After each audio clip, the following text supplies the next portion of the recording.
নমস্কার বন্ধুরা, ঈশ্বরতত্ত্ব ইউটিউব চ্যানেলে আপনাদের সকলকে স্বাগত। বন্ধুরা, আজকে আমরা জানব শয়ন একাদশীর ব্রত মাহাত্ম্য।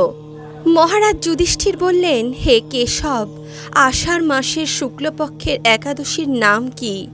এর মহিমাই বা কি? তা আমাকে কৃপা করে বলুন।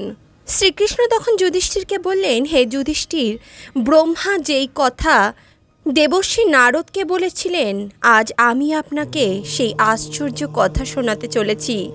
ভগবান ব্রহ্মা বললেন, হে নারদ, এই সংসারে একাদশীর মতো পবিত্র আর কোনো ব্রত নেই।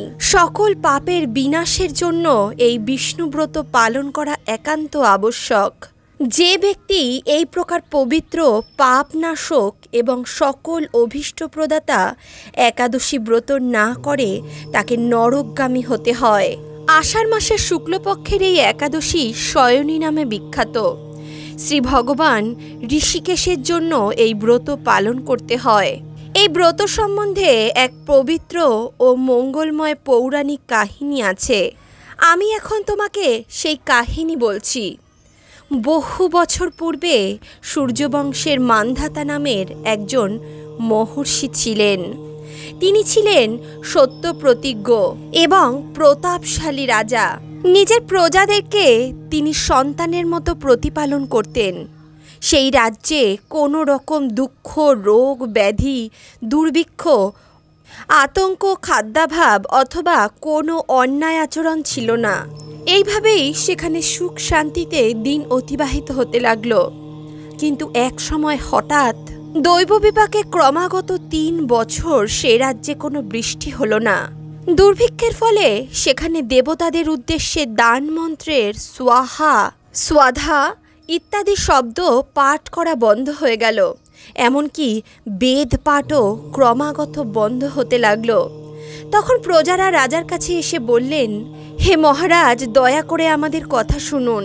শাস্ত্রে জলকে নার বলা হয়, আর এই জলেই ভগবানের শয়ন অর্থাৎ নিবাস। তাই ভগবানের আরেক নাম নারায়ণ। মেঘরূপে ভগবান বিষ্ণু সর্বত্র বাড়ি বর্ষণ করেন। সেই বৃষ্টি থেকে অন্ন উৎপন্ন হয়, আর সেই অন্ন খেয়েই প্রজারা জীবন ধারণ করেন। কিন্তু নিরন্তর 3 বছর দুর্ভিক্ষের কারণে প্রজারা অন্নাভাবে ক্ষয়প্রাপ্ত হচ্ছেন।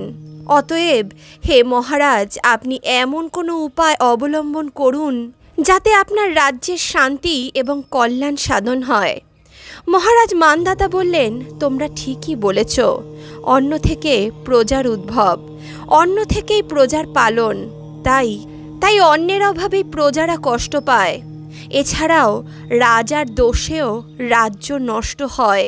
আমি নিজের চোখে তো নিজের কোনো দোষ খুঁজে পাচ্ছি না, তবুও প্রজাদের কল্যাণের জন্য আমি আপ্রাণ চেষ্টা করব। তারপর রাজা ব্রহ্মাকে প্রণাম করে সৈন্যসহ বনে গমন করলেন। সেখানে প্রধান প্রধান ঋষিদের আশ্রমে ভ্রমণ করলেন। এভাবেই একদিন তিনি মহাতেজস্বী অঙ্গিরা ঋষির সাক্ষাৎ লাভ করলেন। তাকে দর্শন মাত্রই রাজা মহা আনন্দে ঋষির চরণ বন্দনা করলেন।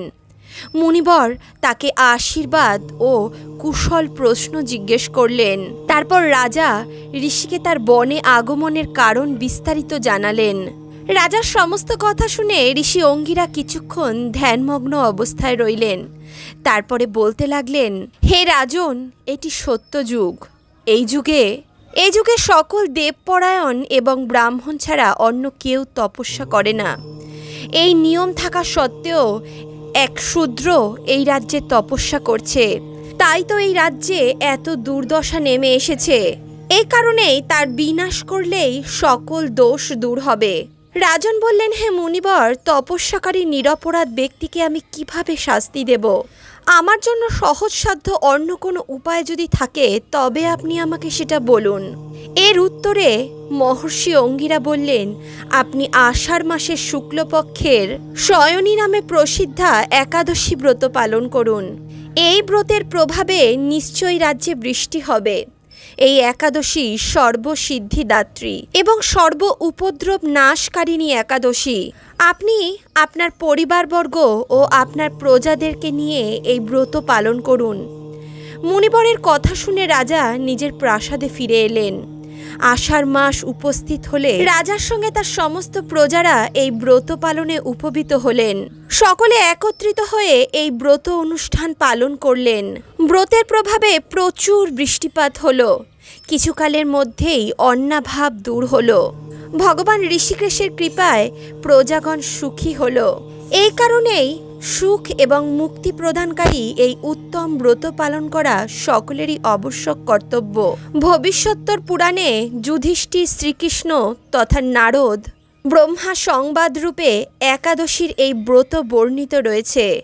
বন্ধুরা, আজকের দিনে এই একাদশী ব্রত কথা শ্রবণ করলে জীবনের সমস্ত রকম পাপ মোচন হয় এবং জীবনে সুখ শান্তি বিরাজ করে।